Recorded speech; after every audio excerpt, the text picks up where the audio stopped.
Bonjour Clément Régal, vous êtes agronome spécialiste du café et de l'agroforestier du Centre de coopération internationale en recherche agronomique pour le développement, le CIRAD, basé au Vietnam.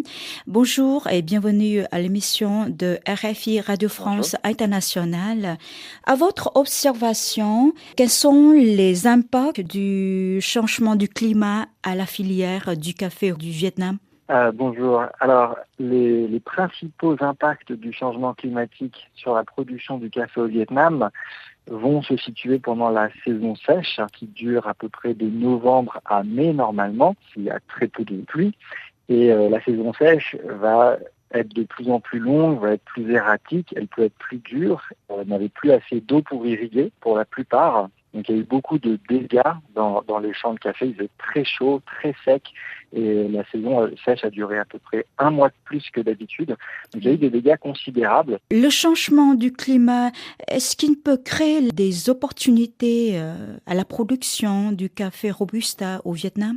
Alors, les opportunités des changements climatiques, c'est pas forcément facile à défendre. Par contre, ce qu'on voit aujourd'hui dans la caféiculture au Vietnam, c'est que de plus en plus, les fermiers diversifient leurs champs. Mhm. Donc avant, ils plantaient de la monoculture café et de plus en plus, ils mettent des arbres, notamment des arbres fruitiers dans leurs champs. Ils diversifient et ils font de plus en plus de l'agroforesterie. Et ça a des effets très positifs pour la résilience des systèmes café. Les Oui. caféiers qui sont sous les arbres ont moins besoin d'eau. Ils bénéficient d'un microclimat qui est plus favorable et ils bénéficient d'un tampon face aux événements climatiques extrêmes, donc ils sont plus protégés des impacts violents du changement climatique. Donc ça, cette diversification, ça peut conduire à apaiser les impacts négatifs du changement climatique tout en fournissant d'autres revenus aux agriculteurs. Et pourquoi pas, on peut imaginer que si les agriculteurs continuent à pousser cette diversification, à pousser ces modèles agroforestiers, Mhm. ils pourront également peut-être produire un petit peu moins de café, mais monter en qualité. Oui. Ils pourront aussi avoir des systèmes qui sont un petit peu plus durables, un peu moins nécessiteux en intrants chimiques. Donc en fait, c'est le premier pas d'une transition agroécologique. C'est pas forcément directement lié au changement climatique, c'est à la base plutôt une opportunité économique qu'ils ont eu de mettre des fruitiers. Mais s'ils poussent cette transition, ça aura des impacts positifs pour limiter les conséquences du changement climatique sur la filière. Comment la filière du café au Vietnam doit se réinventer pour faire face à la menace du changement climatique? Alors, il y a deux réponses à cette question. Donc, Oui. la première, c'est comment limiter les impacts du changement climatique. Et ça, je pense que à travers la diversification des systèmes, à travers l'agroforesterie, ça va être une première solution. Les agriculteurs aussi utilisent beaucoup l'irrigation. Tant que l'eau est disponible, ça va les aider à faire face aux sécheresses, mais pour les grandes périodes de sécheresse, ce ne sera pas suffisant. Et donc là, vraiment, l'agroforesterie sera nécessaire. Donc là, la première voie, c'est de limiter les impacts du changement climatique. La deuxième voie, c'est aussi de limiter l'impact du café sur le changement climatique, puisque le Mhm. café est aussi très émetteur de gaz à effet de serre.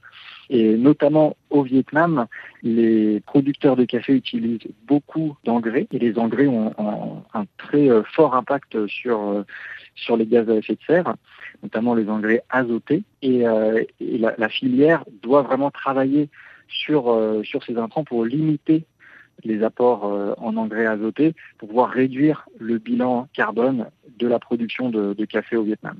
Et ces dernières années, d'après vous, est-ce que le gouvernement vietnamien et la filière du café a des efforts pour limiter les mauvais effets du café, bien sûr, sur le climat et aussi s'adapter au changement climatique? Alors, il y a des efforts du gouvernement, des entreprises de la filière, notamment, à nouveau, je reviens sur l'agroforesterie. Il Oui. y a des programmes de la part du gouvernement vietnamien pour favoriser l'introduction des arbres dans les champs. Mhm. Donc, il y a des efforts qui sont faits, mais en contrepartie, il y a aussi des subventions sur les engrais qui, eux, sont émetteurs de gaz à effet de serre. Donc, je dirais qu'il faudrait avoir des efforts plus importants. Et la filière café, elle, est mobilisée, notamment parce que les consommateurs sont de plus en plus mobilisés face au changement climatique, de plus en plus au courant des problématiques et donc demandent des efforts qui se répercutent sur les secteurs privés. Donc on voit des initiatives qui émergent, mais qui pour le moment restent des initiatives à trop petite échelle ou peut-être pas encore assez ambitieuses. Il faudrait aller plus loin pour véritablement faire bouger les lignes. La difficulté là-dedans, c'est que la caféiculture au Vietnam est très productive. Le Vietnam est le deuxième producteur de café au monde, le premier producteur de Robusta au monde. Et remettre en cause le modèle de la caféiculture au Vietnam, c'est aussi prendre un risque, peut-être produire un petit peu moins de café, ce qui n'est pas forcément dans le bénéfice de tout le secteur, de la filière.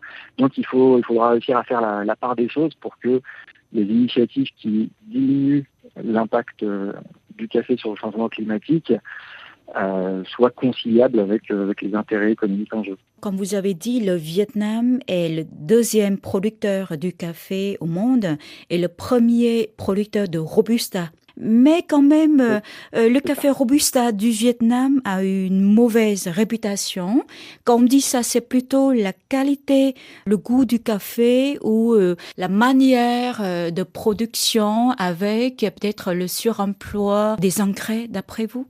Alors, c'est vrai que le café du Vietnam a mauvaise réputation, voire n'a pas de réputation du tout, puisque quand je parle autour de moi en Europe, la plupart des gens ne savent même pas que le Vietnam produit du café. Et ils sont étonnés qu'on fasse de la recherche sur le café au Vietnam, alors que c'est le deuxième producteur au monde. Donc, le Vietnam souffre d'un manque de réputation de son café et le Robusta, en général, a une réputation très pauvre par rapport à l'Arabica. Et c'est vrai que la plupart du café Robusta produit au Vietnam n'est pas produit pour aller sur une filière de qualité.